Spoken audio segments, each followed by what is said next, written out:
আসসালামু আলাইকুম ওয়া রাহমাতুল্লাহ। দেশ ও প্রবাস থেকে যারা আমাদের ভিডিওগুলো দেখেন সবার প্রতি রইল অন্তরের অন্তঃস্থল থেকে ভালোবাসা। তো আলহামদুলিল্লাহ আজকে আমরা গিয়েছিলাম আমাদের ধানের জমিতে কীটনাশক দিতে। আমরা সবসময় আমাদের ফার্মের ভিডিওগুলো আপনাদের সাথে শেয়ার করি, আমাদের কৃষিকাজের ভিডিও কখনোই শেয়ার করা হয় নাই। আপনারা জানেন যে আমরা আমাদের ফার্মে আমরা বাপ ছেলে মিলেই সব কাজ করার চেষ্টা করি। তো যখন আব্বা এই কৃষি কাজগুলো করে তখন আমি ফার্মের কাজগুলো করি, এই জন্য আমরা একসাথে কখনোই এই কাজগুলো করতে পারি না। তো আব্বা অনেক আগে আসছে এবং কীটনাশক দেওয়া শুরু করছে। ফার্মের কাজগুলো শেষ করার পর আমিও আসলাম আব্বার একটু হেল্প করার জন্য।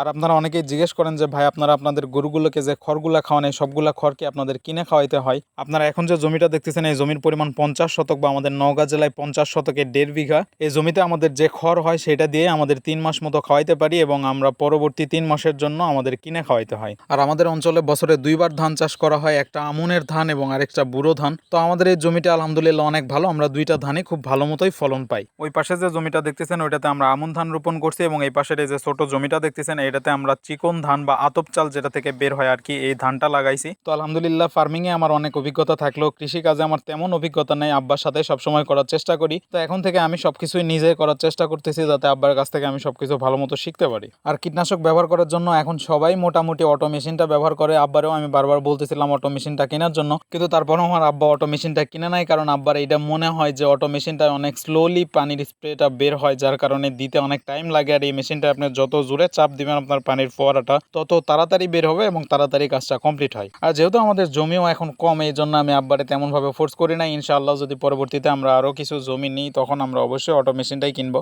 আলহামদুলিল্লাহ আজকে আমি আমার লাইফের সেকেন্ড টাইম এই স্প্রে মেশিনটা দিয়ে স্প্রে করতেছি, কারণ এর আগে আমি 2018 সালে একবার ব্যবহার করছিলাম, তখন আব্বা বাসায় ছিল না, সেই কাজটা আমার করতে হয়েছিল আমাদের সরিষার জমিতে। তো আলহামদুলিল্লাহ আমি অনেক ভালোভাবে স্প্রেটা কমপ্লিট করছি, কারণ আপনার কোনো কাজে যদি আপনার ইচ্ছা শক্তি থাকে যে আপনি এটা পারবেন বা আপনার নিজের মনে যদি জোর থাকে আপনি সেই কাজটা কমপ্লিট করতে পারবেন। হয়তো আপনার শিখতে একটু টাইম লাগবে কিন্তু আপনি সেটা কমপ্লিট করতে পারবেন ইনশাআল্লাহ। জাস্ট একটা জিনিসই মনে রাখবেন, নেভার গিভ আপ। তো আলহামদুলিল্লাহ জমিতে কীটনাশক দেওয়া শেষ করে আমার চাচার জমিতে দেখতেছিলাম যে পানি ফল ধরছে কিনা, আমাদের নওগাঁ জেলায় এটা পানি ফল বলে। তো এই গাছগুলো এখনো ফল হয় নাই, হয়তো আরো 1 মাস টাইম লাগবে। আর আব্বা আমারে বলতেছিল তাড়াতাড়ি বাসায় গিয়ে গরুগুলোকে গোসল করাইতে, কারণ আজকে শুক্রবার আর এখানে ওষুধ দেওয়াও প্রায় কমপ্লিট। তো আসার সময় ঘাসের জমিটাও একটু দেখে আসতেছিলাম। আমাদের এই জমিটা অনেক উঁচু, তারপরেও এখানে পানি জমছিল, তারপরেও ঘাসগুলো আলহামদুলিল্লাহ মরে নাই। আমরা একবার সার দিছি, এখন আমরা আগাছা মুক্ত করার পরে আবার এগুলো ভালো মতো কেটে খাওয়াইতে পারবো ইনশাআল্লাহ। প্রতিদিনের মতো আজকেও গরুগুলোকে সুন্দর মতো গোসল করাই দিলাম। তো সবাই আমাদের জন্য দোয়া রাখবেন এবং আমাদের ভিডিওগুলো যদি আপনাদের ভালো লাগে অবশ্যই শেয়ার করবেন। আসসালামু আলাইকুম ওয়া রাহমাতুল্লাহ।